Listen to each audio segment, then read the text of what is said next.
This is Paul Casey, Sin City Halloween. We're going to further our discussion today with John Carpenter's famous, iconic movie called Halloween, 1978. A lot of people, fans call it affectionately H1. And with me today is my good friend, and I really enjoy having him on here. Would you please welcome my friend, Ralph Delgado. Hello, Ralphie. How you doing, buddy? What's going on, sir? How are we this morning? Good, and you brought some friends along with you. I can see in the background.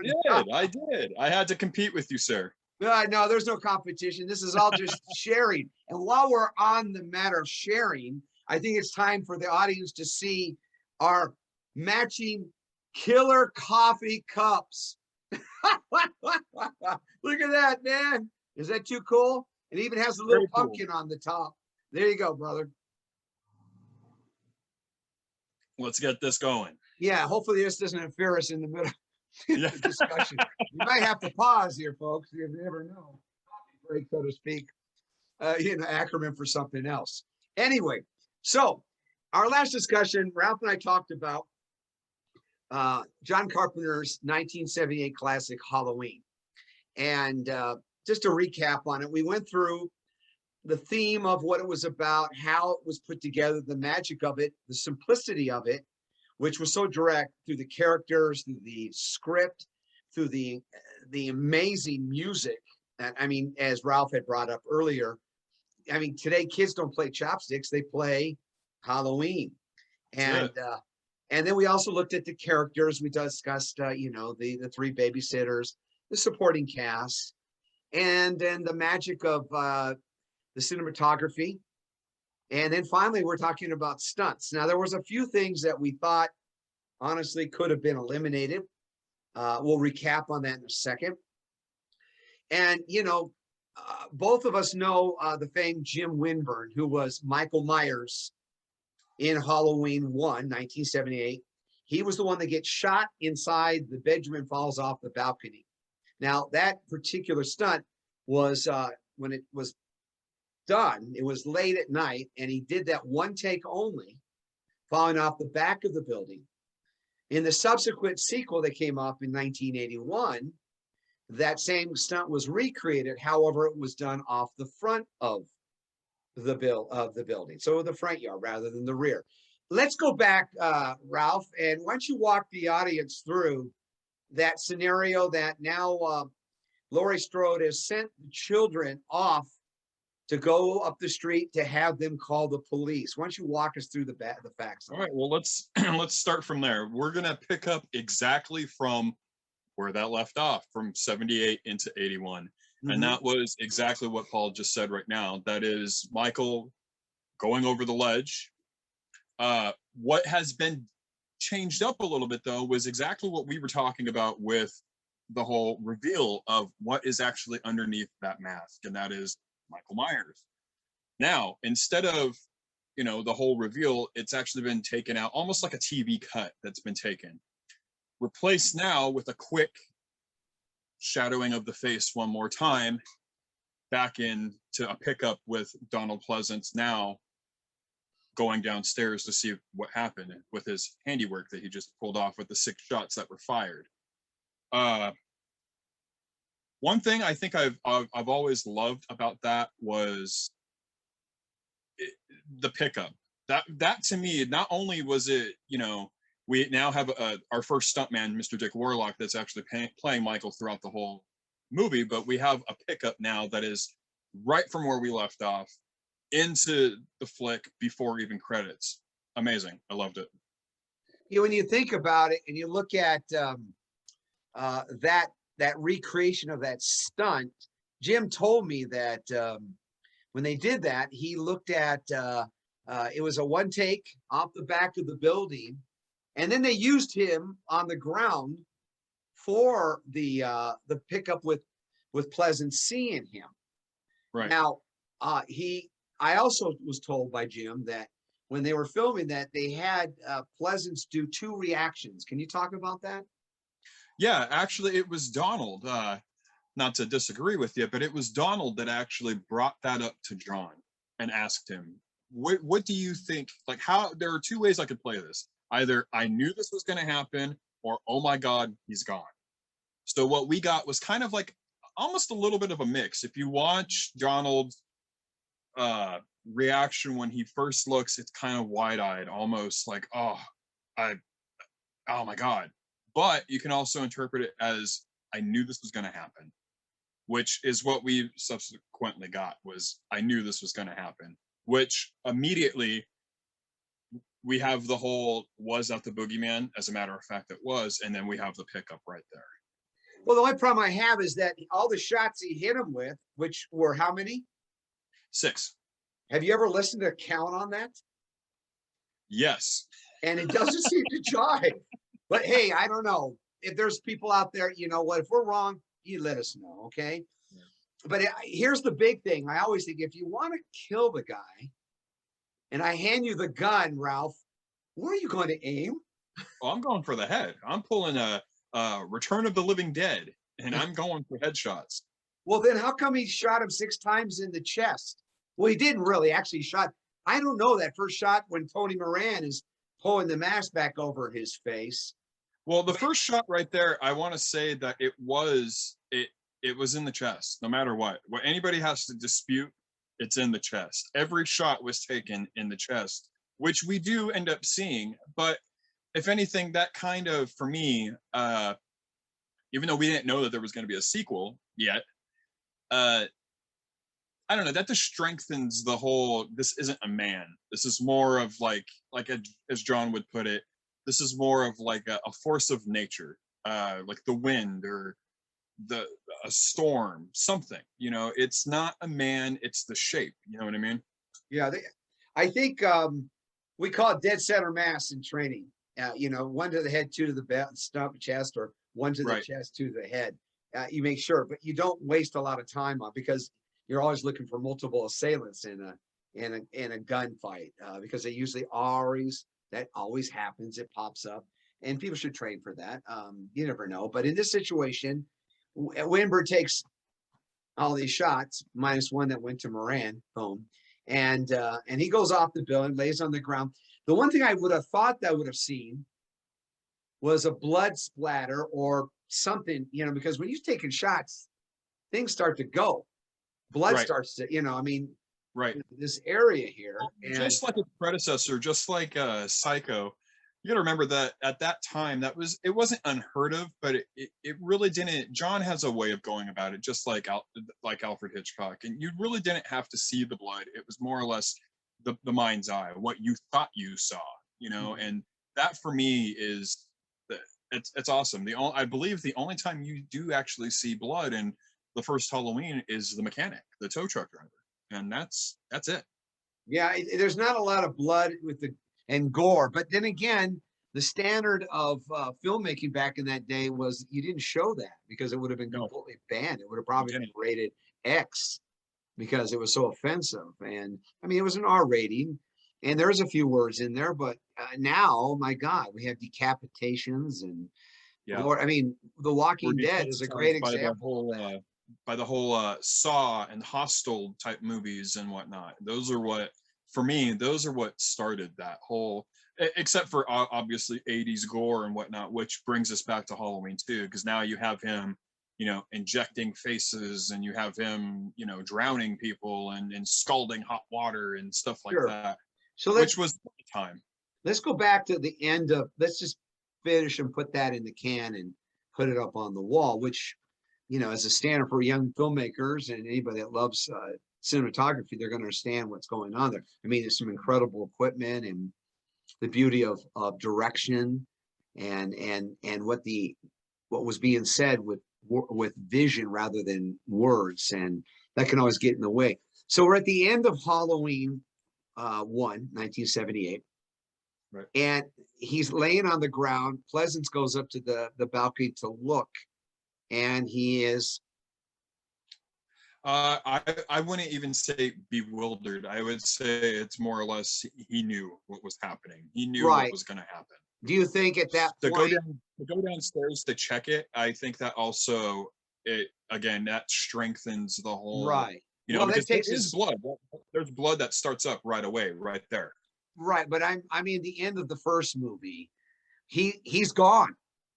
He's gone. Yeah. And then, obviously, Pleasance is looking at, Jamie Lee Curtis, and she's saying her lines. And he says, yes, it was. And then we cut to shots, which is brilliant Hitchcock, is that Yeah, he transcended being a human being. Now he is pure evil that can just appear and disappear. And we see Stairwell, we see the original home, then we see, all the places that he allegedly had been at or might be at, and it left it there. Now the question is a sequel. Everybody wants a sequel. That wasn't good enough. It's sort of like going over your favorite friend's house and his mom is making some incredible dessert for you and you want more of it, and there's only that. She goes, well, you'll have to come back to another day for that. And trying to, that was then. I mean, that was magic in the mind of the creator. So we're coming to 2 now. So we pick it up with Halloween 2. You and I both were fans of that. I always liked Halloween 1 into Halloween 2. I know there was a lot more gore. The kills were different. The use of a scalpel, and everything else. And I didn't care so much for the hypodermic needle in the head. There's the mentality of the distressed damsel saying, oh my God, he's going to do this. And they're paralyzed. And then the guy goes, right. Who sits still for that kind of stuff? Yeah. I mean, most people, no, slap and run, right? But that didn't happen. So, but it was, this is, I guess the overpowering. And so now we're seeing that escalate into blood, going over to see when, Warlock leaves. He's the character playing Michael Myers. And I'm very happy to say that I have my, Halloween 2 with the whole, I love these things. My son has them and I try to tell him, buddy, don't open them. Yeah, we're about with the NECA especially, we're about 65 deep with those. That's what I have here. And I'm going to tell you, they only make so many of this stuff, and then they're collectible, and maybe 20 years from now, he'll look at it. By the way, this year at the 2021 Sin City Halloween, we are truly honored to recognize the contributions of the great stuntman actor, Dick Warlock, who played Michael Myers in Halloween 2 under the direction of Rick Rosenthal. And this year, Dick's going to be inducted along with Dee Wallace, Rico Browning, who was the Gill Man from The Creature from the Black Lagoon, and my favorite girl, totally, PJ Souls. I was hoping you were going to say that. Totally. And so we'll be recognizing them on Halloween Day with the presentation, and we'll put that up on the very well deserved. Well. So, very, very well deserved. Yeah, no, he's a great guy. I was actually talking to him today, and Dick is in at like 81-ish, same as Jim Winter. They're up in their 80s, and they've lived a very exciting life, but they are always trying to end it soon. Right. I mean, who wants to jump off a building on fire? But so we're into this now. So we start the part 2. It's the opening introduction of Halloween 2, and it starts off with the pumpkin again, like the first movie. Why don't you walk us through the pumpkin and the reveal? What we got with this, and I thought it was actually pretty cool, was same opening almost as 1, but now we have a pumpkin that is gonna slowly open, featuring death inside, which was very, very foretelling of what's going to happen in this movie, which I thought was great. And then immediately from that, it goes into a POV shot to Michael actually now on the run in the streets of Haddonfield. When you get to that and we do the reveal and we're seeing the wind's blowing and you're hearing the famous quartet singing Mr. Sandman. And if you listen to the words, you understand why that was used. I mean, it was funny. That song was also used in Back to the Future, which is in part 1, which everybody, if you see when they go to visit part 2, Hill Valley. Was it part 2? Was it part? I thought it was in part 1 as well. Is it both? when he goes back into when Marty actually goes back into the past. Yeah. When he goes to look for his mom and Biff. It's actually Right. Exactly. So we're getting to that, and then we see the recreation of the shots, and right. then and the beautiful. If you watch carefully, you can actually see the gun barrel, the muzzle flash going. You can see the flash, yes. Which is sort of, you don't usually see that kind of stuff, and No. which back in those days they were very gun safe with what we've had a lot of tragedies with that. Brandon Lee is one that I think of right off the bat, and then We just had one right now with Alec Baldwin. With Alec Baldwin, Yes. shooting, and somebody died, and it's not, people think that movie making is just fun and there's no risk and whatnot, and people do get hurt. Some of them actually can die, and it's never intentional. Not even it wasn't a gunshot, but it was a stunt that went wrong. But Vic Morrow, look what happened there. Terrible. Winberg told me about that one as well. So okay, so they go to do this movie, and Dick gets approached by Deborah Hill because he was the stunt double for for quite a few. But the most famous one from Escape from New York is Kurt Russell.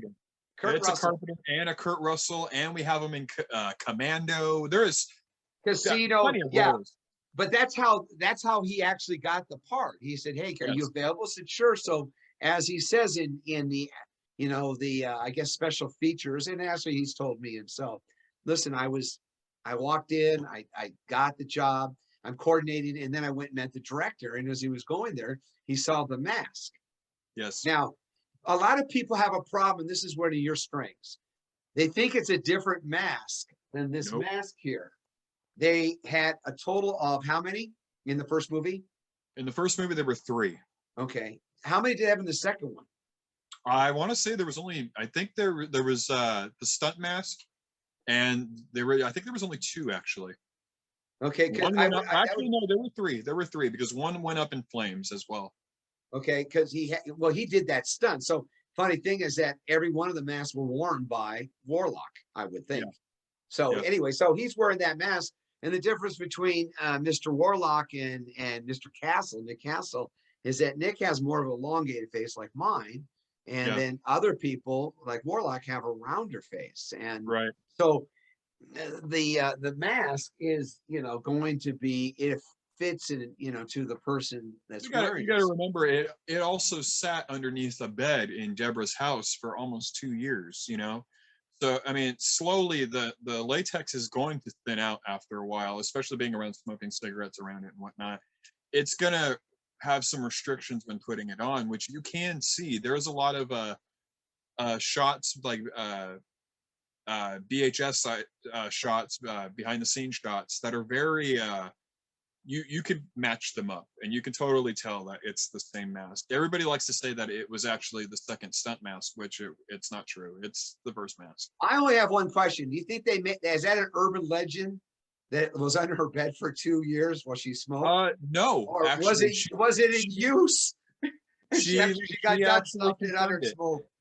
Yeah, she confirmed that it was actually kept underneath her bed, and I guess afterwards, once they pulled it out, I guess she was the one that said, like, let's just put it in the office, and they put it in the office, and they had it kind of sitting on something that was like this. And just like you brought up, when Dick was making his way down to the director's office, he did see it, and he did grab it and put it on, and stood in the arch of the doorway and just looked at him. He didn't say anything, and he even kind of scared the dude. And, well, who are you? And he finally took the mask off, introduced himself, and that's how Dick got this legendary role. Yeah, and you know what? You can either love him or hate him, but I got to tell you, when I saw that movie, if you watch them back to back, it's a nice flow. I enjoy it that way. Let me bring that up really quick. That's actually great that you just brought that up. There is a copy right now that has been made by the fans for the fans, which is it's gaining some momentum, and I think it's great. And it's called the Sandman Edition. The Sandman Edition is both movies unedited put together. So after you see him get shot out the window, it immediately starts up from that point. There is no cuts. The music is actually kept the same from part one. So we do get rid of the whole organ, Alan's work, but again, it gives it that Carpenter-esque kind of feeling, even more so with the classic piano playing and stuff like that. But it's called the Sandman edition. If you get time, I would strongly suggest check it out. You could even catch a quick little 2 to 3 minute clip on how it happens. So you get to see all the original, I've been trick-or-treated to death tonight. You don't know what death is, and then he runs. There is no pickup of an organ right there going directly into opening credits for H2. It immediately goes into the POV of Michael walking to the, I want to say Ellen's house before he hits the Elrod house. Do you believe that will ever be released? Like, they did that with, I think the producer's cut. That is something that's another great thing that you brought up. I happen to own the producer's cut, and I will say, yes, it will more than likely be released. And if it is, count me in, man. I'll be in first in line. It's just cinematography. It's pure magic. It is. It really is. People don't understand that Carpenter and Hill actually wrote the script for 2. So it's not like it was some, third party, though he didn't want to do it. That's my impression, right? He didn't want to do this. No, he actually chalks it up to the a little bit of over drinking, which even gave us the whole sibling aspect and whatnot, which I can understand. I mean, they even went back and kind of altered a little bit of H1 for that. So the sanitarium scene, you see sister inscribed on the door and all that. That wasn't originally done in 78. That was all done in 81 to pick up TV time, because they were kind of just like 4 and 5.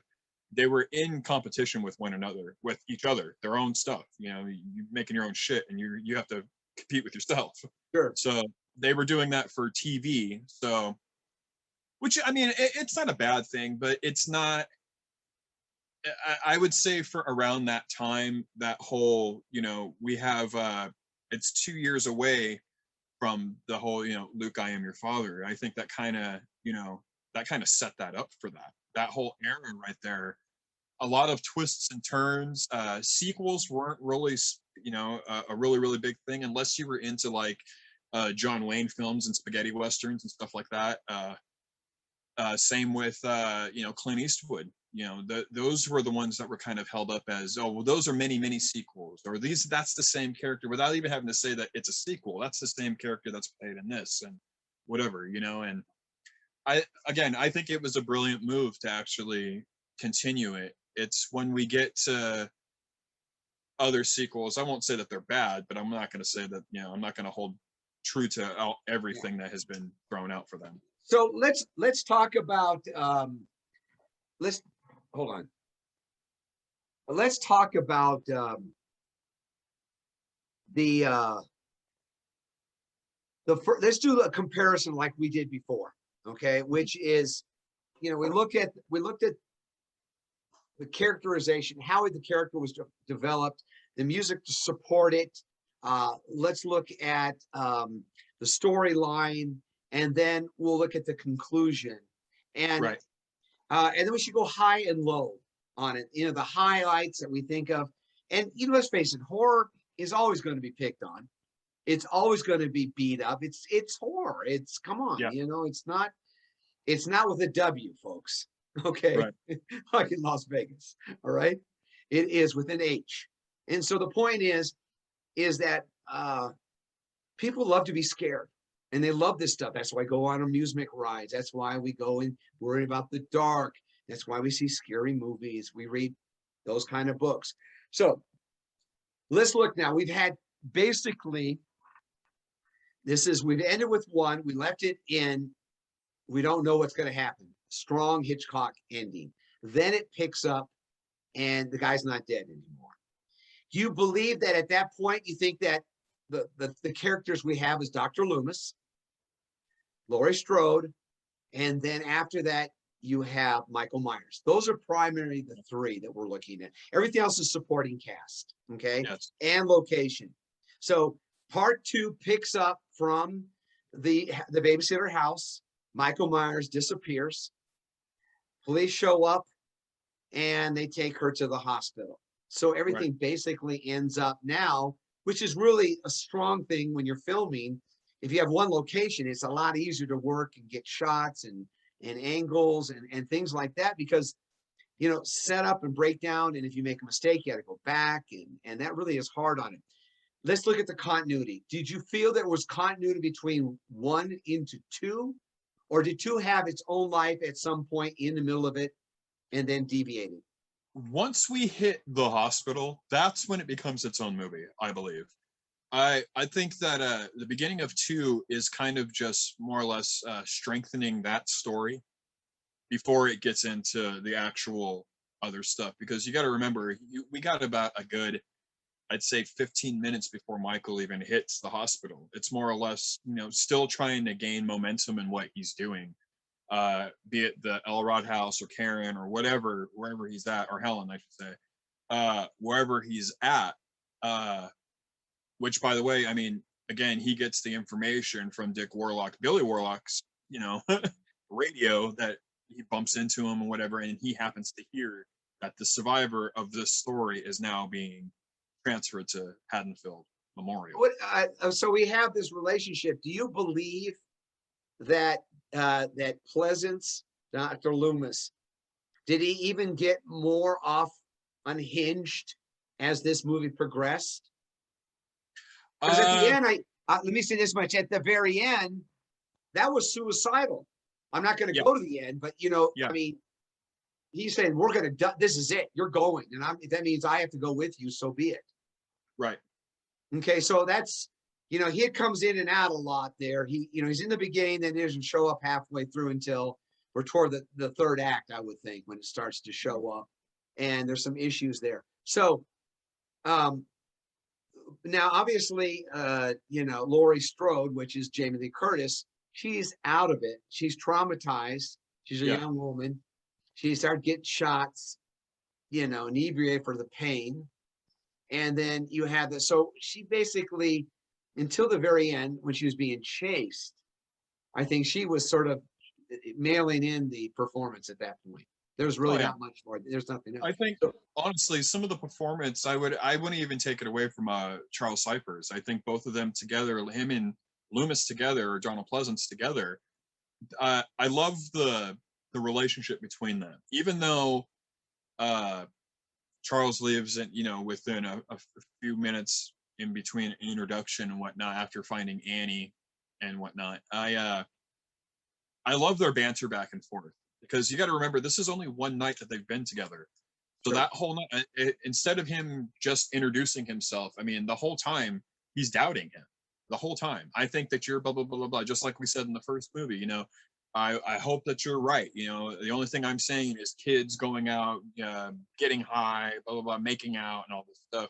Still in doubt until, obviously, which gets again strengthened from kills and whatnot, until he sees his daughter. So he knows that because he even looks at him and even strengthens that as well with, you let him out. Let's before we get into that part, we had talked about the music and the mask in our first discussion. Right. In the second movie, Carpenter was involved with the writing, but he also worked with Alan Hallworth, and they combined. Now, Alan told me they tried to bring it up to more of an 80s sound, which is more. Synthesizers were a really, really big thing at that point with, we can even bring him up, God rest his soul, Mr. Eddie Van Halen. That, I think, is what strengthened the whole synthesizer age and whatnot. But I don't even think that he actually played with John at that point. I think it was more or less taking samples of the original score and just adding on to it, because you can't obviously remake a masterpiece like that. I will have to ask him about that at some point, Ralph, just to clarify. Bring him on. I'll just ask him. I'll just Alan, hey, come on, let's talk with you. So do you think, was he making a better cake in part 2, or was it just a different version of the cake? I was thinking it was just a different version of the cake, adding the organ and whatnot. I mean, that you know, because now the opening with that pumpkin and all that, and that reveal of death, that is that very, you know, late 30s, early 40s, you know, Phantom of the Opera, kind of Dracula-esque Sure. feeling, you know, of gloom and dread. And that captures that. It really does. And it continued all the way through the song, the movie till the very end. And obviously, you're hearing that.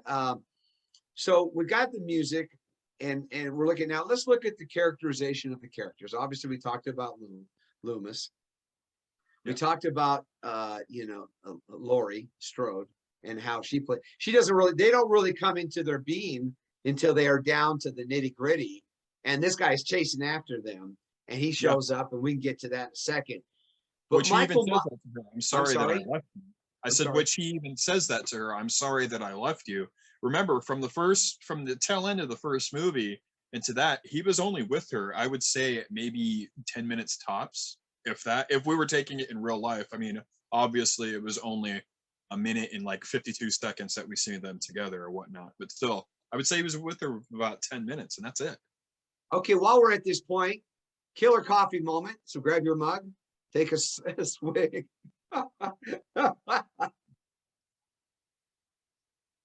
So we're at this now. Now there's always been this, I hate to say it's like people come in after Eddie, and you brought up Eddie Van Halen. I knew Eddie and the band. I know them because I grew up with those guys, and right. David Lee Roth and such. So the question is, Nick Castle is the shape. He does all the walking in most of the main segments. There's a certain areas that others filled in. Obviously, Deborah Hill in the opening as the child. Yeah. You had in the stunts, it was Winburn. You had Tommy Lee Wallace, who fit in or drove or beat. He did all that stuff too. Different body shapes, so they had to be very careful on that. Yes. We're looking at it. Nick Castle is about 5'10" and a half. I've met him many times. And then you had in Dick Warlock coming in, and he was 5'9", 5'9" and a half. There is now going to be this comparison. Do you believe that when Warlock took over, that he had the essence of what Michael Myers had become? No. Well, remember, he transcended now. He wasn't a human being.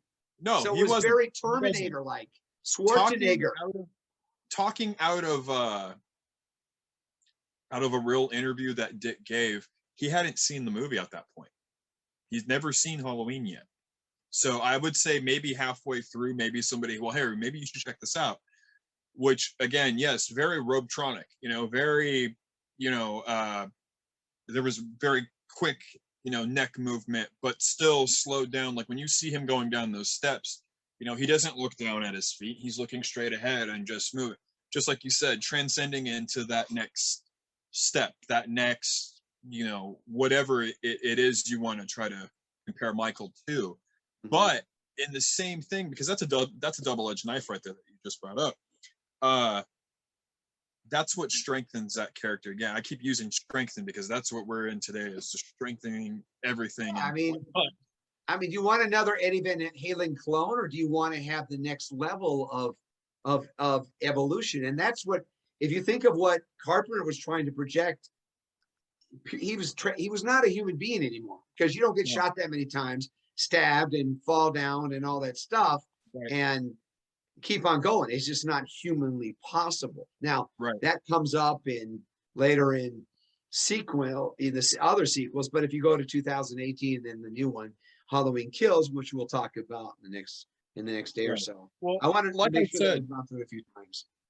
Like I said with the double-edged knife, I would say that, granted, it's not the same person, and people, maybe if you're already really in depth into the first, the first movie and the way that Michael is in that movie, 2 is actually what makes everybody think of Michael, regardless if you want to think about it or not. That still movement, that not even really the disappearing or anything like that, because I use that for 1. There's a lot of setup, and there's a lot of prankish kind of stuff that was set up in the first one.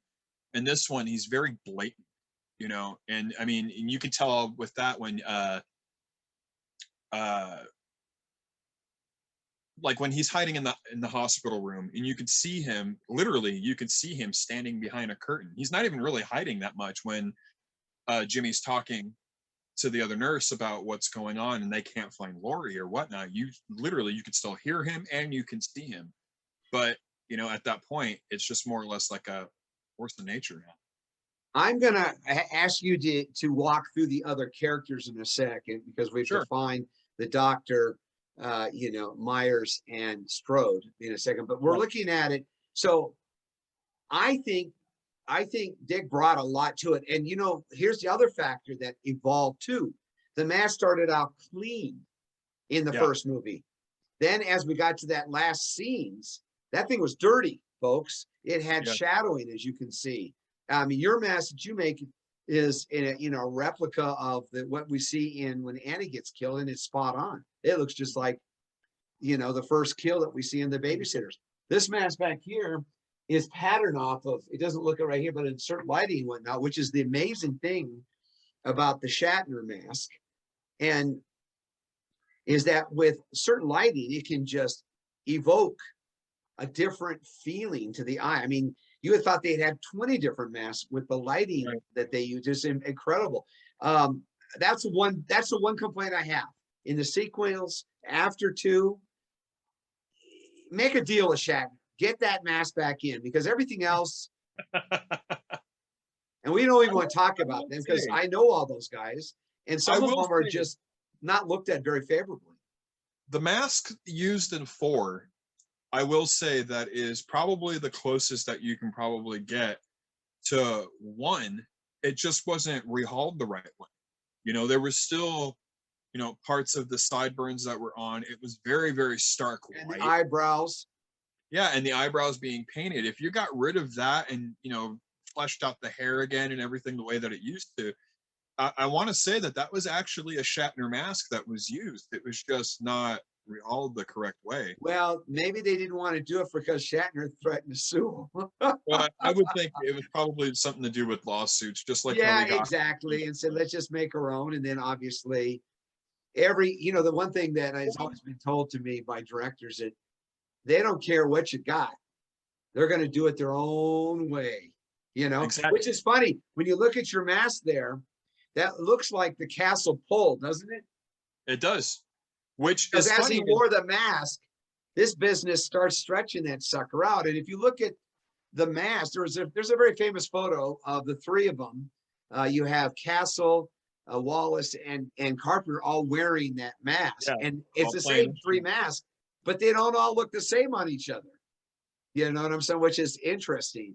Well, I think the characteristic, obviously, just how we're seeing in part 2, the characteristics and stuff change with whoever's wearing it. You know, I think that's why a lot of the shots, even though it was a different person playing him in part 1, each, you know, different sequence or whatever, it was because it altered the mask too much. So I think that's why they kept it in shadow and stuff. Like you brought up Deborah Hill. Deborah Hill didn't just play the scene where you saw Michael's hands at 6 years old. When Tommy looks out the window and freaks out from seeing the boogeyman the first time, that's Deborah Hill. Like a lot of people don't know that, but that's actually her wearing the costume and stuff. They just kept her cascaded in shadow. Everybody was laughing on the set because the shape has shrunk, you know, almost a good 1.5 feet, which I wish I could see those pictures. I really do. It'd be interesting. The thing is, let's beat it up, okay? The only thing is, I love their scenes, like when they did the reveals of the face and Warlock, when he goes to the hospital and you see the first image of Pamela and as the nurse Karen, I believe it is. Yeah. And she walks away and we see the reflection in the side mirror. And what do you see? You see the mask. And I gotta tell you, that mask looked awesome. That was startling, the way they shot it up like this. The lighting, it was distressed. The cheekbones were there, you know, and all that. And I mean, after you've been hacking people all day, and I mean all day and all night, things are going to look different. The only thing I didn't, and I'll beat this up a little bit, Ralphie. The one thing I will beat up a little bit is the hair on the Shat mask that I have here, and I'm going to pull him up. Oh, I hate doing that because he's falling apart. But if you look at the hair, The hair is it's like this kind of thing going on, Yeah. on him. Now, mind you, this mask is full of, I put a lot of stuff in there to keep him so it doesn't collapse. But Right. but the point is there's the stuff there just to keep that, because this thing is aging fast and it's starting to deteriorate with it's starting to crack and whatnot. But the hair is all this, kind of stuff. Right. And you're looking at it, but in the mask that Dick wears, he's got a tight weave. What the Yeah. hell is that? I mean, Well, did you go down and go to the hairdresser or something? just like this one I got going on right now, this is the Warlock, actually. Not the actual Warlock, but this is the Trick or Treat Studios, the H2. And then we went ahead and, like, with the classic T-bar and all that, that's actually on the forehead, which you do see this finally in that reflection, as you were saying. Mhm. This was actually modeled after that scene, except for the hair, Yeah. as you just brought up. I kept the hair more or less, it's matted up on the top, but the sides, I needed that kind of like that Nick Castle kind of look, because that to Sure. me, even the cover of H4, that's the quintessential look of Yeah, Michael it Myers. is. It really is. You want to see that distressed. And here's the other cool thing. He's missing all this hair. The hair is short in the back. It's sort of Yeah. bizarre. Because most people have this covered up. I don't know about you, but it's almost like it looks disturbing. You know Yeah. what I mean? It's very, and then if you look at the other mask, 2018, and then my Halloween Kills mask, those hairs are definitely shortened up. And Mr. Nelson, who did the subsequent mask in Yeah. 2018 and Kills, they patterned it with Justin. They put that together, and it's loosely off of the Shat. Yeah. There's a fine line there, but once you modify it 10%, it's really difficult for you to say, I'm using your. I mean, let's do music. You and I have talked music before. You're a musician.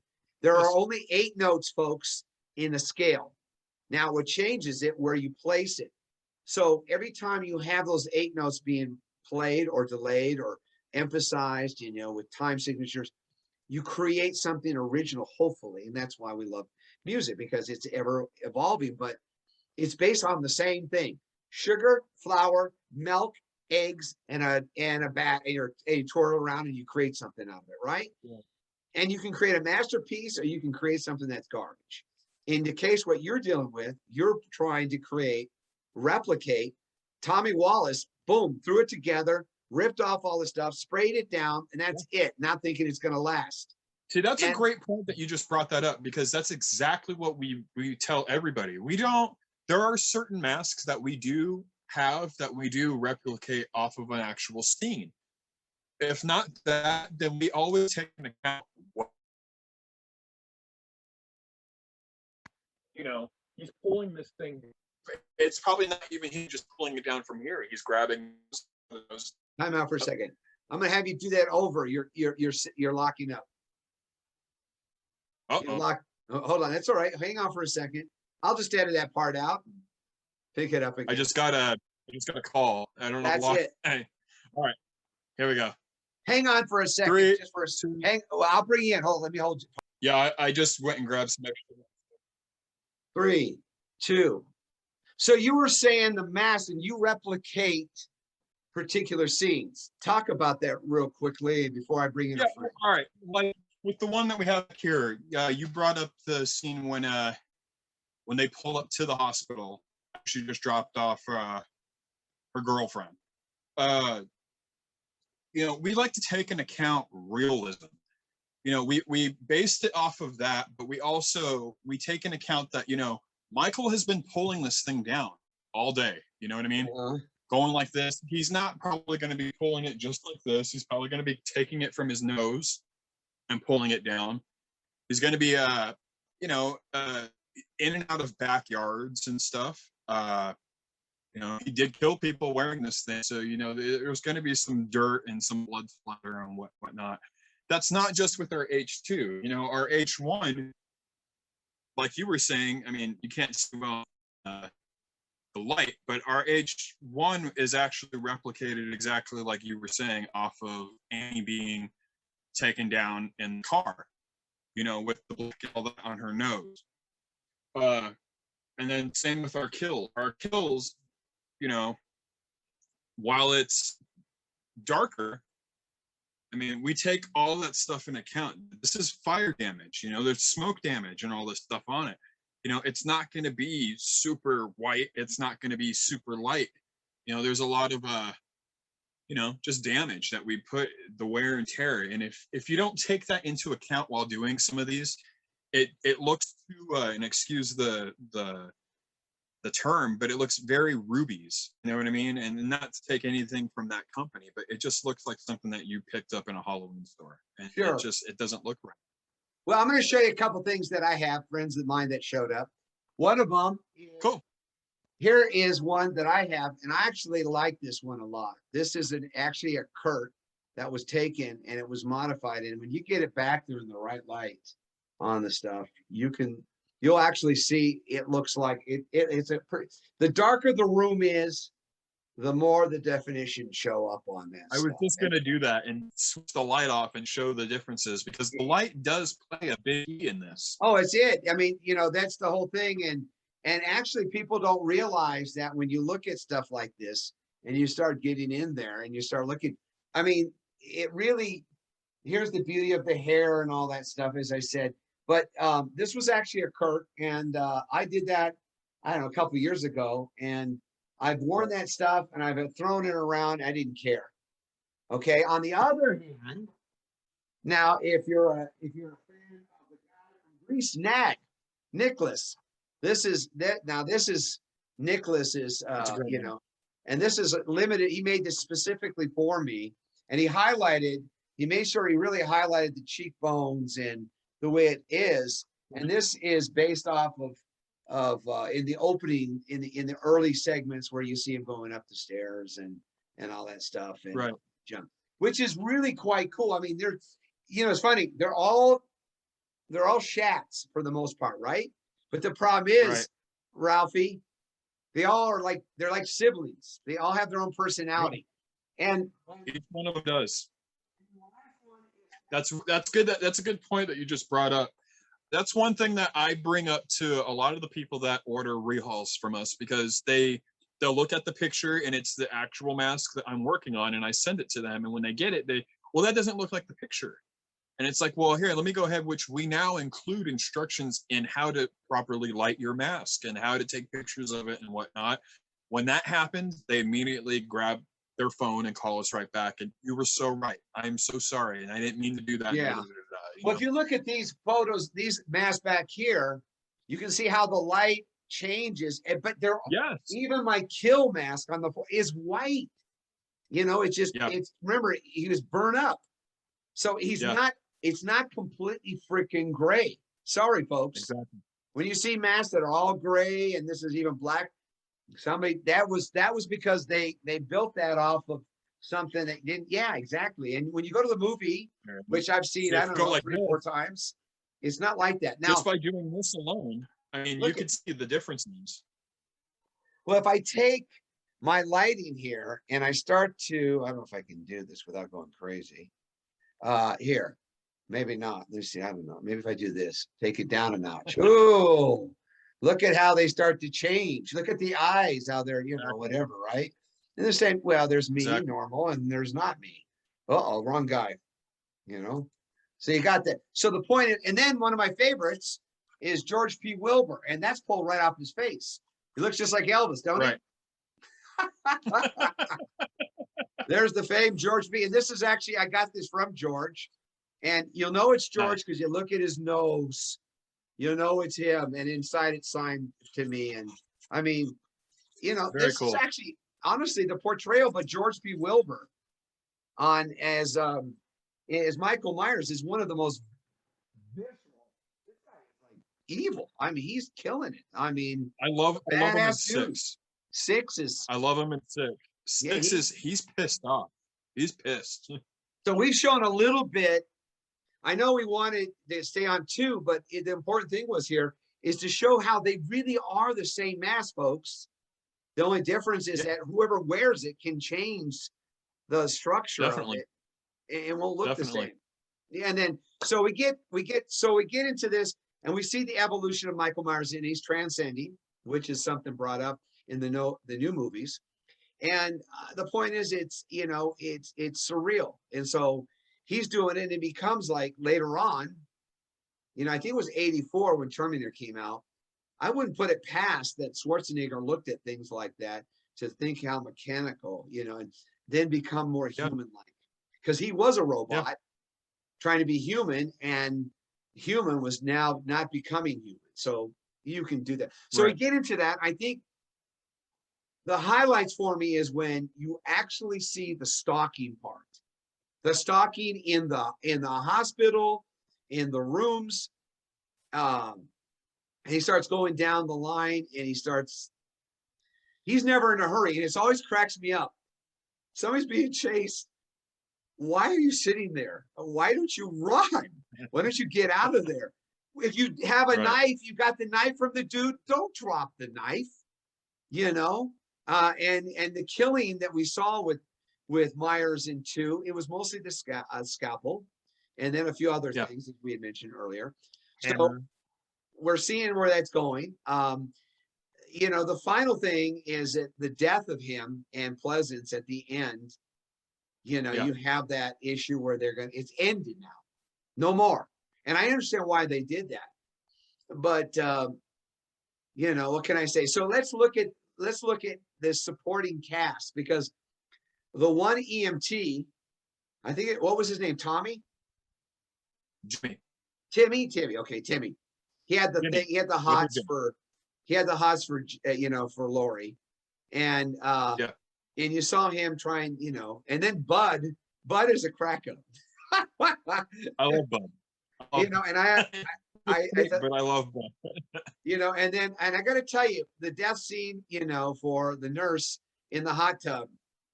Hello. Again, it's sort of a flashback in the opening where Michael kills his sister, and we see this magnificent young woman, and now we're seeing a magnificent young nurse, and they're both, what a waste.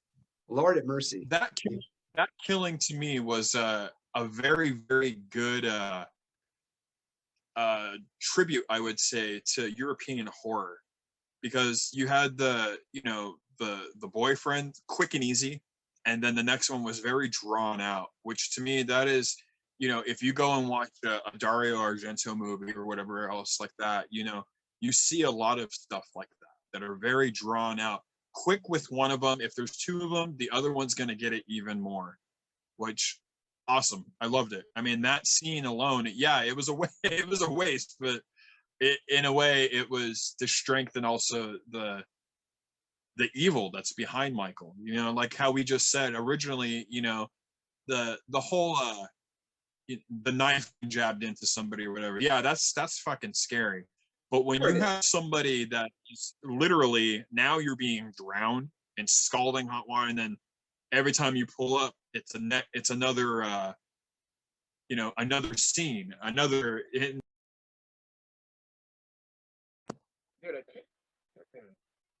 Must have got to get a call. Yeah, I just got another call. They keep calling me. So pick it up from, it's another scene, another 3, 2. Okay. All right. Well, that to me, like the hot tub scene, that in itself are little subsequential scenes, because you see him each time he puts her in, she comes out, she's even more withered, more and more and more. That to me was scary. That was really scary to me. Well, if you've ever been one that's been around swimming pools and you don't know how to swim, the fear of drowning, because you're helpless. And my mother could never swim, so she was paranoid when it came to a pool. We had a pool in the backyard, and it was really hard for my father, because my father used to teach swimming. I thought all the years together, he couldn't have shown her that. And he said, well, just if it didn't work out, I just make a little nudge.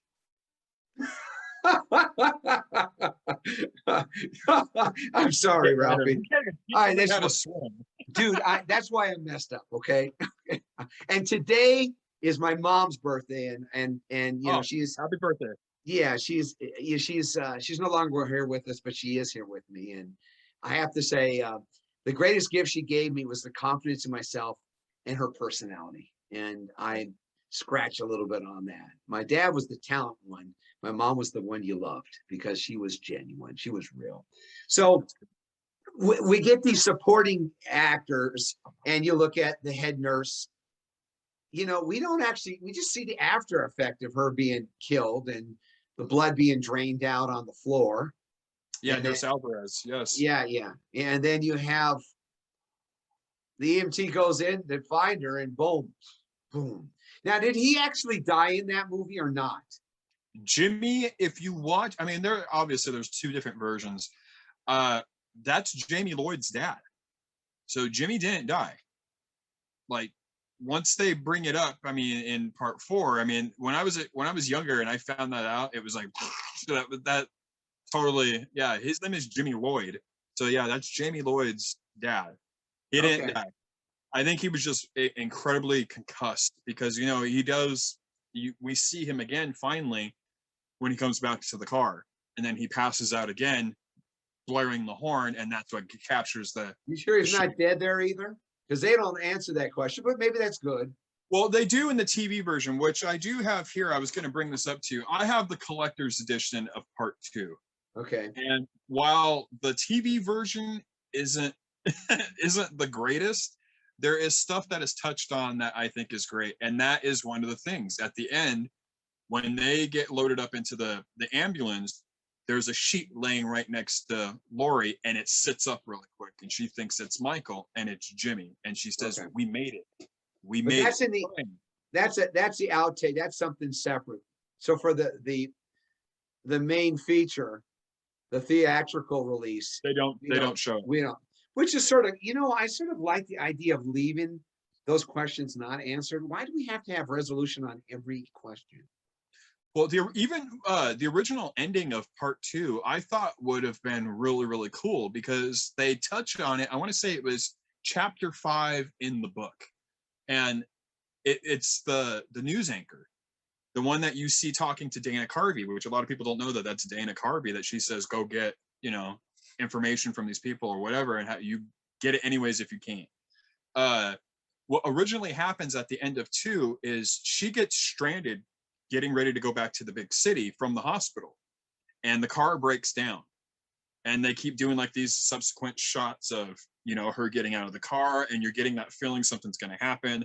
A tow truck pulls up next to her, some redneck looking guy gets out, helps her, but tries to put himself on her, and she doesn't want that to happen. So he gets kind of mad, gets in the truck after fixing her tire, takes off, and she goes to open up the back trunk to go put the jack back in, and Michael just happens to jump out, takes her out before the tire can even stop spinning, while the spare tire coming out of the back, and he jumps in her car and takes off.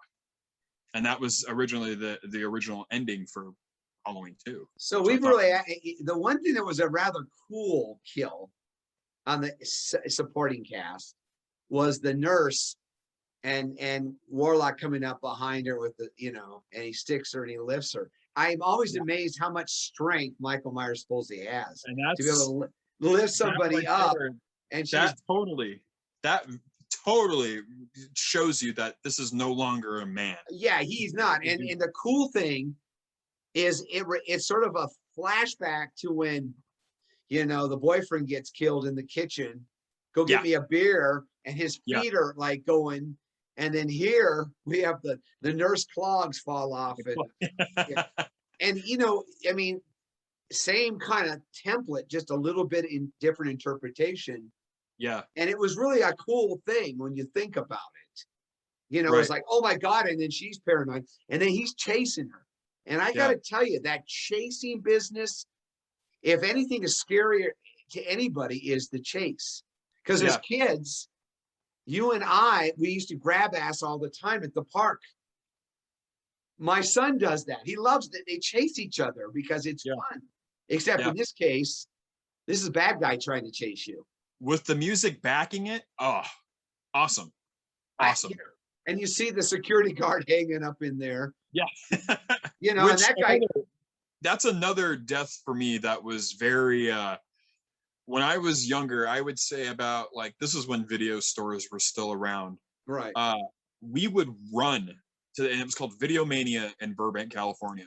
We would run to this place and we would rent all these movies, and we'd always get Halloween 2 because I would always describe, and there's this scene where he hits this guy with a hammer and that scene to me is just so like even thinking about it now, I still get kind of like, ooh, like I want to see it, but I'm still kind of like, Well, he takes the you know, the prom section and yeah. And by the way, you see that it's sort of funny how the new movies, the new sequels, you know, they pick up, they ignore that other timeline, but they take from all those movies, Yeah. which we'll talk about later, you know, the use of the hammer, which in 2018 goes into, and he takes the hammer, he walks in and he, you know, bludgeons a woman in the head. I mean, you hear the thud and oh my God. So he gets it in that way. And the funny thing though, is that when you're watching that and, you know, the security guard's going in there, what's his name now? Mr. Garrison. Mr. Garrison. Okay. Forgive me, folks. Ralphie is the authority when it comes to all the names, all the characters' names, all the actors. I just get the flavor of what's going on here from his talent here. So we're looking at this. When you walk out there and he's out there looking around, and I love the scene with the cat jumping out of the damn trash can. Oh, yeah. What the hell? I mean, even I jumped at that. And I saw it just the other day and I still jumped. You know, I forgot that was going to happen, you know? And I'm thinking, okay, well, but then again, why would a serial killer be hanging out in the trash can? Right. But, you know, and you should be looking. So he walks in that area and he's going into the back storage room and he's seeing all of these cupboards, you know, storage areas. They got the padlock, but they're open. The padlock's on it, but it's unlocked. Yeah. So who in the hell can go into the storage area and then reach? How do you do mysteriously put the lock on it, but not lock it? Right. Doesn't, I mean, so why bother opening that? Right. Right. I mean, how's he going to get, I mean, unless like I was thinking. Which also, you know, that comes back to just brilliant setup. When you think of stuff like that, you know it's coming. You just don't know when it's coming. And then seeing that he has to open up every one of those doors until we finally get the reveal. Oh, that gets everybody's butt clenching, you know? Notice it was 3. It was 3, the magic number 3. It's like comedy. 1, 2, and then there's the punchline, right? And literally. And then followed by the claw hammer. That is awesome. And the next one is kaboom, you know? Yeah. So it's funny, I met all of these actors at the, I don't know if it was the 35th anniversary, or I believe it was. And just great people, and they just never thought this stuff would ever take off. It was the beginning of most of their careers. You know, they've gone on to do other things. So now we've wasted all the supporting cast. We've killed out the head nurse, the floor nurse, the support nurse. One of the EMTs is gone. The doctor's gone. You know, the candy striper's there. She's gone. You know, my God, who's left? You know, who's left? We have one RN next. That's the last one who gets the syringe in the eye. Not to mention, we also have Dr. Mixture, which you don't get to see. You just see there's something in his eye. He's got a syringe in his eye as well because he's hammered. So you kind of just, let that character go until you see him again, and then it's more or less like, oh yeah, there was somebody else. Did we get our fill? Did you get your fill of kills by that point? Did you have enough coffee at that point? Bring on the dessert now. Forget the coffee.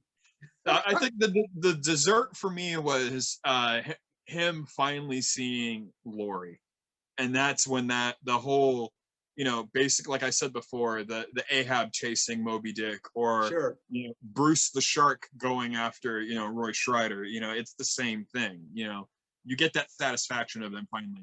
Did you see the homage to Day of the, or excuse, what's the Romero movie where they're walking, the zombies are walking in black and white, and in the beginning, the security guards there, and in the background, you see the guy, you see Myers. It was like almost a homage to George Romero's movie. It was like Night of the Living Dead.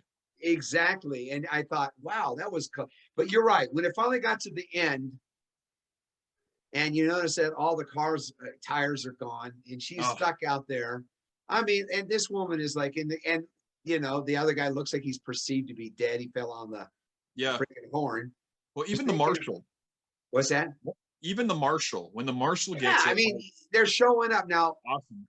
Let's now address the issue. Was there truly a need to relate Strode to Myers? Did it further the storyline? Did it enhance what was going on? Was there a real reason for it other than this guy is a sick person, likes to kill people? I think it took away, I thought, because that seemed too easy. You know, well, that's his sister. When it should have been, you know, like, well, what's going on here? Why is this person doing this? Like in the first movie, they're not related. You know, you don't know what's going on. It's just some stranger. She dropped the keys off at the Myers house. He was set in motion. This is what I'm going to do. You know, very Terminator, you know, except for it's not Sarah Connor, even though he had a reason. But it was very, you know, like that's it, like a shark. You just happen to see food and, you know, they're lower on the food chain. You're going to get it. That's it. Well, there's a big difference between the Laurie Strode character and Sarah Connor. Or if you look at Sydney and Scream, or I mean, those women are badass people.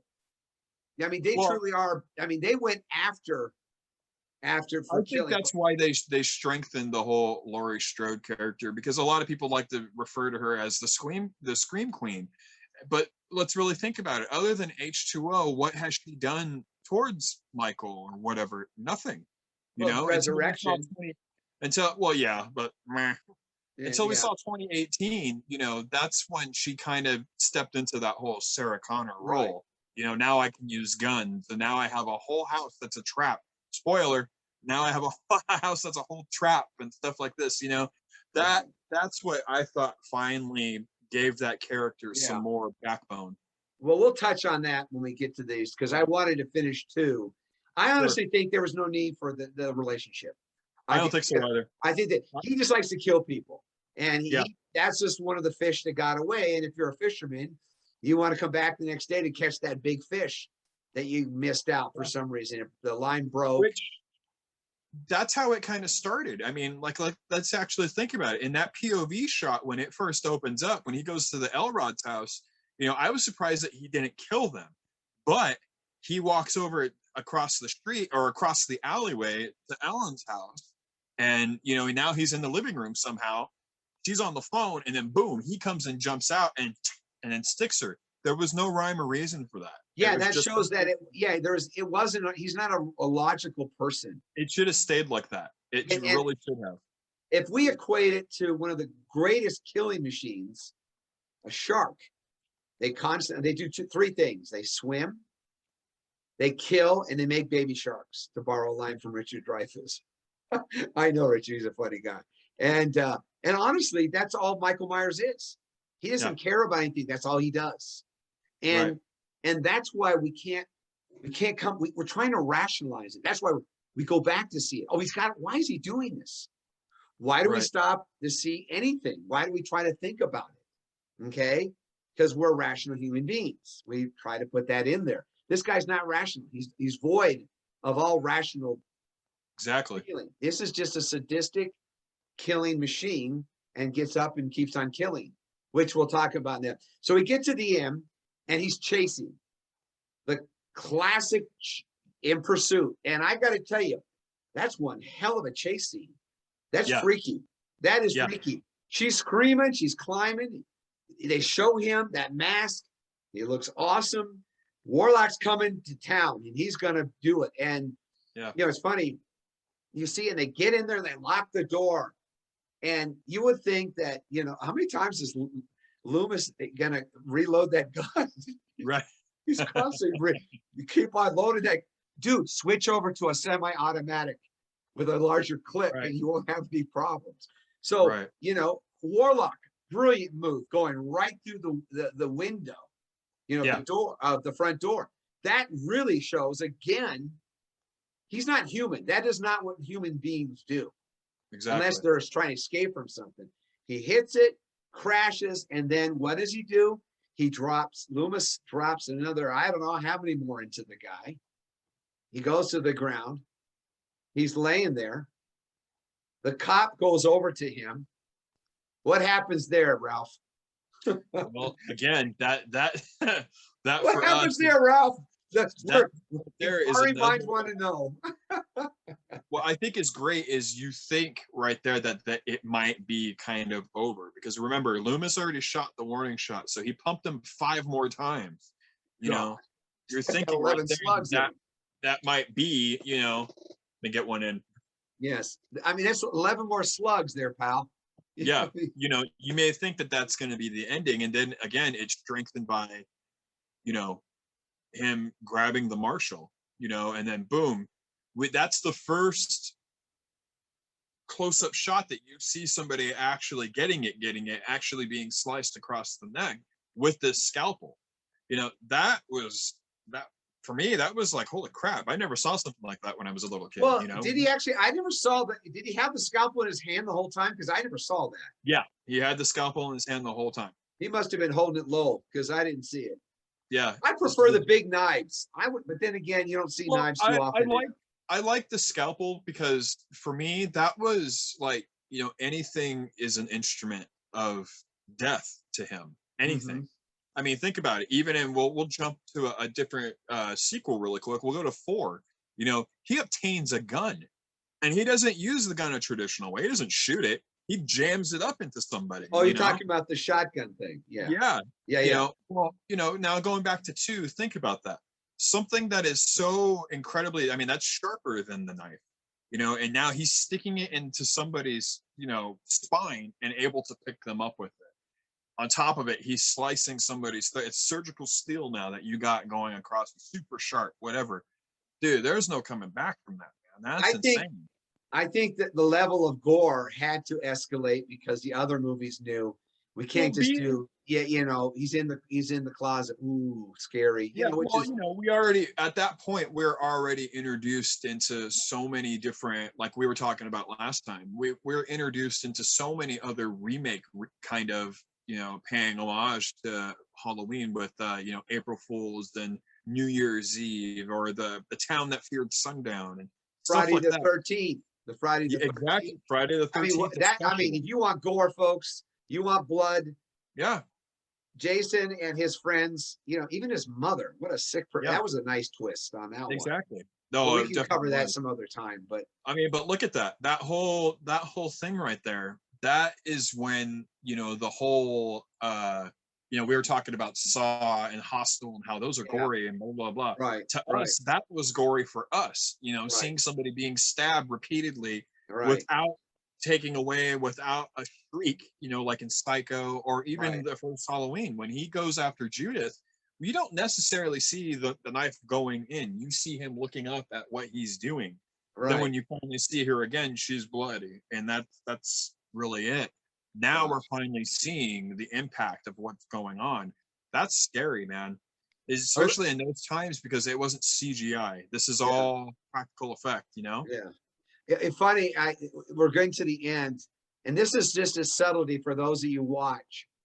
When obviously Loomis grabs Strode, and they go to a room. Now, when you look at the rooms, there's minor surgery and major surgery. I never thought they'd have that kind of stuff, but this was major surgery, folks. This was big time. None of that. You got a Band-Aid thing. We're going into that room, and it was an amazing scene because it replicated exactly what Michael Myers did when he was chasing Laurie Strode in the house, the babysitter house, when he's beating on the door in the kitchen, and he breaks through that and he gets in, he's trying to reach in. What a great scene of fear, of Myers trying to get in there with Loomis and Strode. Why don't you walk us through that real quick there, Ralph? With from 1 or from 2? 2. We're at the end of 2 now. We're getting toward Okay. the end of this. Well, first, let's go ahead and let's jump back really quick. Let's jump back to the foreshadowing of that happening, and when he's talking to the sheriff and all that, and talking about him being his patient. He gives him a cigarette and hands him that lighter.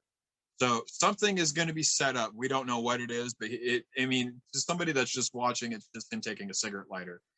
We knew something was going to happen. Well, now finally to that scene, it is like, how we keep comparing it to the shark or whatever. This is now the shark scene. Here we go. The sinking ship is going down. The shots have been fired. We're waiting to see that tank in his mouth to be, blown up, which is basically the same thing that we get in the end of that right there. Sure it is. It's a great analogy.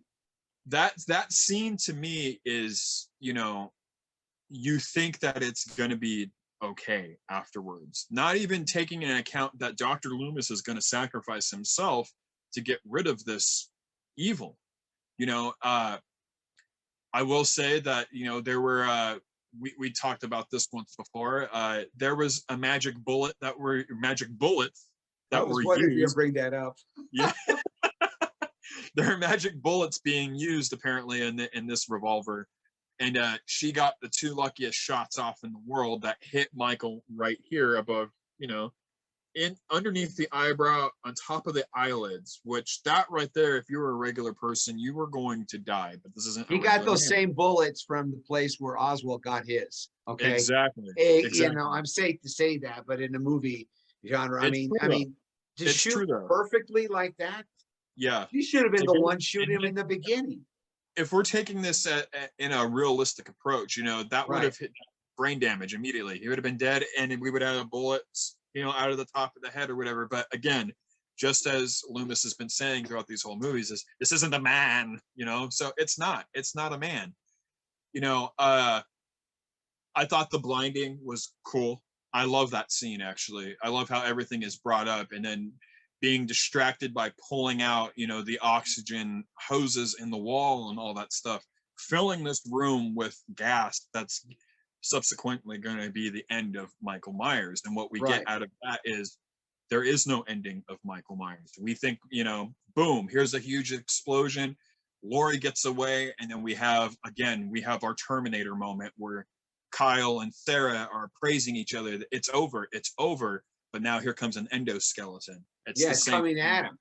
Yes, it's exactly the same thing with Michael, or Michael is the floor plans to that happening. Seeing him walk out of that fire, it's like, oh my God, like, no, this isn't a man. And then he finally drops. And then, there we go. Well, the shark has been shot. Well, here's funny is that, and that damn shark kept on coming back. Part 2, it did. 3D and everything else. But here's, you get to it. When you think about Loomis, we forgot that he was in the room. Yeah. And he got blown up, and half his face is funny. Half his face, if you look at subsequent movies, it's charred, right? Yeah. His hand's charred, which is interesting because when you get to the end of 2018, Halloween, and then Halloween Kills, that face is charred. So we know that it's interesting, the homage to that, but people don't definitely take that up. So you get that, he's laying there, and they're supposed to be the end. Had it been the end, there would be no more Loomis. There would have been no more movies. Right. But, we have the subsequent story, and that I have to say that was an incredible stunt by Dick Warlock. I mean, it was. Actually. And you know what? He did that twice. Did you know that? That's awesome. He did that twice. So that means he must have had 2 masks. Yeah. He must have used the mask twice. That's all I can think of. Well, who knows? I mean, you're on fire. It doesn't really mean you ain't gonna see it. So right.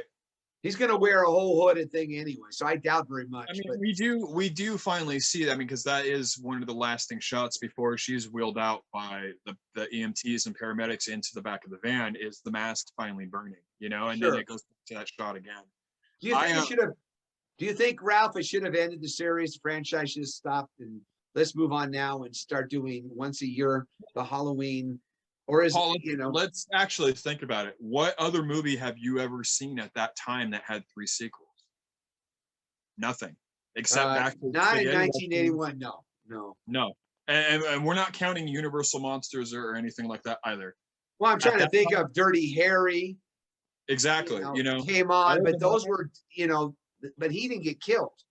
exactly. He killed a Other lot of than that, people, but there he was didn't get nothing killed. else that was like that. So to see that, there may be a third one or whatever. I mean, I think maybe they should have left it at that, because that was like a true ending right there. Like, wow, this girl has been through some shit. That was Yeah, evil. That was yeah, real evil. but Ralph, come on, let's face it. If you sever the tie between him and Laurie Strode, you don't need to worry about her anymore. This guy, like, you look at, it's like, I always think, we haven't talked about it, but Halloween or 5, I always think of a complete take off of The Bride of Frankenstein. I mean, Right. it's really is the storyline, goes Right. down, falls in there, goes in the water, he ends up, a blind hermit finds him, teaches him how to eat and drink and smoke and speak, and then, blah, blah, blah. I Right. think, and it's funny because in Halloween 2018, how's it end? And where do we go? And they should always plan. There is going to be a sequel. Let's shoot enough so that we're ready for the sequel, so that we don't have to think about it, because it's just footage. Well, they don't have to remember, again, at that time, there was no such thing as a third sequel. So to be able to be like, well, this was this story, I can understand where they were originally going to go, because that's eventually what gave us 4 and 5. The return of Michael Myers, the revenge of Michael Myers, the curse of Michael Myers.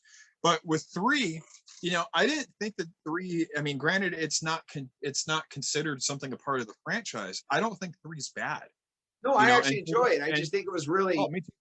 I For agree them, with the name. The name could have been just Season of the Witch. That would have been great. A Halloween story. Because I do understand what they were trying to go with. Like, at that point, we already had, Tales from the Crypt is already comics and stuff like that. Yeah. Creep Show was, getting ready to be fucking thrown out and whatever else too. I can understand that. Haunted stories around Halloween and whatever around that. People didn't want that. They wanted more of Michael. What's going to happen here, and that's what subsequently gave us. Well, that's the same thing with Jason and any other. Yeah, well, I mean, how many times are you going to have Frankenstein played by somebody else? Which, fun little fact, a lot of people don't know is the Friday the 13th story was only supposed to be 4 movies, and that was it. He was actually supposed to be taken out by little Corey Feldman, and that was it. And then they did the same thing. Well, no, time out. We want to know what happened to him. Why is he doing this? Why is it, everybody wants, you can't leave anybody hanging, on the side of a cliff like that. Let's end up with a conclusion here. We can go with it. But before you do, I sent you a link. And for those of you, there are some real life killers that mirror Michael Myers and the Jason Voorhees and all these. I mean, there are people that are very, very evil that are walking the streets. This is just not all Hollywood, folks. No, so, not at all. I honestly, I mean, we love our horror movies, and it's cool. I've always loved it since I was a kid, and I enjoyed the mask collecting and all that stuff. Definitely. And having meeting people like you that have talent to create that. And by the way, before we end, make sure you go and visit, Ralph's page. We put that on the previous episode. We'll put it on this one as well, so you have the link. And right, it's that time of year. Very busy, but that doesn't mean you still can't get an order in or collect with him. So let's go to the highs and lows, the pros and the cons. I always like to leave it on a high, so let's go to the con first. What's the bad side of Halloween 2? They're related. I agree. That could have been it. There was that didn't further the story, didn't happen. Fine. No. I love, what other cons do you have? Pick 3. That was number 1. You got 2 more. Let me see. I never actually. That's really good that you're actually bringing this up, because I never actually really thought about it like this, like a pros and cons. Another con for me would be that. Well, actually, it's a pro that they picked up right then and there. I think one of the cons was that they took out Charles Cyphers really quick. it should have probably been them a little bit more. Like maybe he should have been taken out a long time ago before, instead of in kills. Maybe he should have been the marshal. You know, it should have been Charles Cyphers instead. Another con for me is the little love interest in between that, between Jimmy and Laurie Strode. I mean, what time is it? I mean, you're hearing about your friend who just got killed or possibly killed, you know, on television, and then you're in that, you know, that's getting you horny or something. That's kind of like, well, Hormones. even though it's cliche, you know, 80s horror at that point. Well, it would have been cool had they had written it where, you know, the sheriff had lost his marbles, and when they captured Michael, they put him in the same cell together. Yeah. That would have been, just hey, you know, I thought that would have been okay. That's you know, okay. or an actual reveal of, you know, Sheriff Brackett actually seeing this person, because actually think about it, he has never seen Michael ever until 2018, or you know, kills or whatever you want to say it. That's the first time he actually sees him. Well, we know that anytime there's some horrific event involving somebody, I don't care what shooting, killing, whatever, we always see the alleged suspect face plastered all over the news and his name for at least They didn't do so. 5-6 months, you know, up until the trial. I mean, all they know, I mean, and if we're taking it from a small town aspect, he probably knew Michael maybe at 6 years old. Yeah, they also knew they must have ran across each other. Other than that, I mean, they give his name, and they say an escaped mental patient. By the way, how did he come up with the name? Well, she was adopted allegedly, and the family. Yeah, she was adopted. Yeah. So okay, so that my con is I agree with you. There's one thing that don't need the relationship. I agree 100%. It doesn't further the story, doesn't help it. It clouds it up, and it ties her up into this thing, which subsequently in years to be, you know, you had to bring her in every time. And, you know, some people like to draw the comparison. She's like, you know, it's like the Batman and the Joker, or, you know, right. You know, the necessary Luke and Darth. I mean, fire. Fire. They did that, and you know what? That blew up in their faces. That stuff. It really does. I mean, you know, your arch nemesis. You can't exist without me. You know, you can't do it. You know, as Heath Ledger says to Christian. You know, you just look at that and go, "Wow, yeah, I can." If he doesn't care, if he's truly Batman, he just come up vigilante, boom, it's gone. We do get that, but they have to have some tie-in, you know. I mean, we get that with 4, 5, and 6. There's no Laurie, but there is a tie-in with Laurie because it's her and Jimmy's baby, you know. But the other thing I wish you don't have to spell it out so much for me. I rather the theater of the mind. I would rather have it be implied. You know, oh my God, and audience. Did you see that? And the guy said, no, there was nothing to be seen, but I could think I saw something. You know, it's like bump in the middle of the night. My son freaks out when he goes upstairs looking around. Is there something up here? You know, it's all in the mind. I think they could have relied more on that. I think the director did a very good job. However, I'm told that toward the end, edits and changes were made that were not known. And that's, you know, it's like, you're the chef. You're making that mask.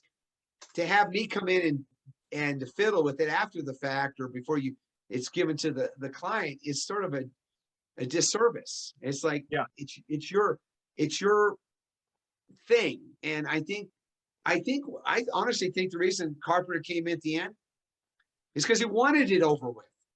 They wanted to end this thing, you know, so he wouldn't have this over. I mean, they originally, after 2, you know, he already put out a statement of, I'm sorry that I chalk it up to too much drinking or whatever.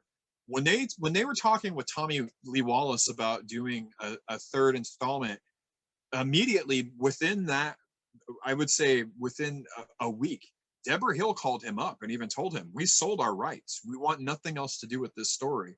Even though, like, actually watch Halloween 3. Do you think John didn't have a he was definitely hand in that? That's a complete Carpenter movie, regardless if somebody wants to say so or not. And actually, I thought it was well written and well acted. And our friend Dick Warlock, and Dick Warlock is in it. He is. He's great. I mean, you know, it's really, but it was really sick is when the heads blow up and the kids. Yeah. Oh my God. So okay, so that's the cons. The pros. Give me at least one, but up to three. Pros is Donald Pleasance is in this film. Great. Donald Pleasance is still on the loose with Michael, looking for him. Other pro, the hospital. I think that's great because originally it was supposed to take place in a high-rise building, kind of like one of Carpenter's other films, Somebody's Watching Me. I think that's amazing. I love that it continued not being out in the streets. Now you're putting it in a completely different element, and it still works like that. Especially being an empty hospital. I think that's scary enough. If you've ever been to a hospital and getting something going on or whatever, and walking through the hallways, I mean, I immediately go to Halloween too. I immediately think, oh shit, who's around here? You don't see them. And my third would be Michael Myers himself. Because again, that's where we get the quintessential, this is how Michael acts, and this is how Michael sneaks around, and this is what he looks like, and da da da da da. 2 is literally what gave us the blueprints of what Michael, other than part 1, obviously, but is what literally set in motion what Michael Myers should be. Yeah, I would agree with you. I think I like that they kept the continuity of the writing. The script was very simple. Yeah. The direction was very simple. The director, Rosenthal, did a great job of trying to mirror that all from the continuation of. Well, may I add that May you add what? That actually start again. Michael, you cut out. Thought. Hold on. Okay. Okay. I said whatever I said, and you say. Rick Rosenthal, there's a scene with him, I would say that it not happy, but I'm happy that it was pulled out. And it would have humanized Michael, I thought, a little bit more. And it was something so small. We talk about, the mind's eye, and we talk about, theater, and Nurse Alvarez is the only person that we don't see taken out by Michael. We leave that to our imagination. Originally, he was supposed to find in one of the kids' rooms in like the kids' ward, he finds a music box and tunes it up, and you see him doing that, tuning it up, and he puts it in the room, and then he goes and hides into a closet and waits for her to come in to see what's going on. Not even to jump out to get her or anything, just to watch her. That to me would have humanized him a little bit more, and I'm glad that it was actually taken out. But now, being older, I'm like, fuck, I wish I could have seen that. I just want to see more screen time with Michael, Right. The one thing I'm glad is they didn't do, this is a pro, they didn't do anything with the violence to children or youth, which eventually ended up later in other subsequent but no, the script, the direction, the portrayal, I thought Warlock's continuation and making it more inhuman was beautiful. I thought the supporting cast was wonderful with him. There was a good tension release throughout the movie, a subtle humor and setting up something. It wasn't silly. And the cliches were there. And, oh, goodness gracious. And the reveals when they did reveal the mask in the certain settings, I'm telling you right now, eerie stuff. That ending chase, boy, I'm telling you right now, that is classic horror coming at you, and you ain't getting to stop that stuff, dude. When Jimmy hits that horn and she gets out of the car, and you see him step. That was the Pavlov's. I love that signal. Like, okay, dude, when he steps from behind that big drainage system that shows the red lighting. Right. Awesome. I love that scene. I love that scene a lot. You can watch that over and over and over again, and definitely. And there's a little bit that suspends, belief, but this is evil. This is evil we're talking about. But again, it also left us, the guy's supposedly frying on the ground, so, and we don't know what happens to Loomis. Dick did tell me when they did do the stunt that first time, it was so powerful, it blew the door up. That way too much. So they've got it down more to a science on that kind of stuff. Yeah. Anyway, my conclusion is I think 1 and 2 are the better of the two of all the movies. I like it. I Yes. like 1 and 2. You know, you can have your differences on a little bit, but it's just a continuation of the 7-course meal. Yes. The beautiful appetizers and the dessert with an after dinner drink. Okay, it really is there. You can walk in if you watch this together. You know, I think you're going to be satisfied in the series. I recommend what you said. That name of that fan-based movie. Maybe we should look at that. I think that would be interesting. Yeah, definitely. If you And guys then, have time, please. and you know, and here's the memorabilia. You can't go wrong with anything from H2. H2 and H1 is really the same movie. It's just a long version of the first movie. And I think that's only because of the editing and whatnot. And I think it's a great addition to the family. And I'm really happy to say this year is the 40th anniversary. October 30th, 2021 is the 40th anniversary, folks, of that great movie with Dick Warlock and Donald Pleasance and Jamie Lee Curtis called Halloween 2. And I'm really thankful that Ralphie could be on here to share this insight on some of the facts, keeping me honest. We'll pick it up from there. We'll look at now. We should talk about in our next one. We should talk about how they've got rid of the timeline and go to 2018 into 2021. How Halloween Kills, and the reason why. But it's funny because there's a reference to all the other movies in those movies, so to speak. Yeah. For guys that don't want to do anything with those timelines, they sure borrow a lot from those other movies, sir. Yes, they do. They do. I think that's just kind of more or less giving back to the fans, because a lot of us, you know, are like, well, what about this? And what about this? You know, and we want to see, like, when I think about it now, I'm like, why did you get rid of part 2? It's the same night. Like, maybe they shouldn't be related, but you could still include, well, you know, he went after her again in the hospital and whatever, you know, that would have strengthened it even more. Yeah, I don't want to be a spoiler for Halloween Kills, but had they done that, at least there was continuity. When you saw Warlock's outfit and his face and everything else, it was weathered, it was bloody. The dude, it was like there was no, all of a sudden he went out and changed suits to get a, you know, put on a new suit. This is something I tell my son all the time, because my son is just like me. He's very curious and very, you know, in depth with horror. He wants to know more and this and that. It trips him out when I tell him that that's just the boy that you're thinking about. Well, what do you mean? He's only 21 in this. Wait, what? Yeah. You know, think about that. When you're 21, you're young, dumb, and you don't really know too much. Like, let's think about that. You're still kind of a kid, you know, and to think that, to me, is just, that's mind altering to me when I think about that. That's a 21-year-old kid in a Halloween mask, you know, basically, as Lori put it, going out trick-or-treating. Actually, you know? I agree with you. He may be biologically 21, but he's but he's been in a sanitarium harboring that thought of how he's going. Yeah. He is actually the extreme end of where Pleasance is moving toward.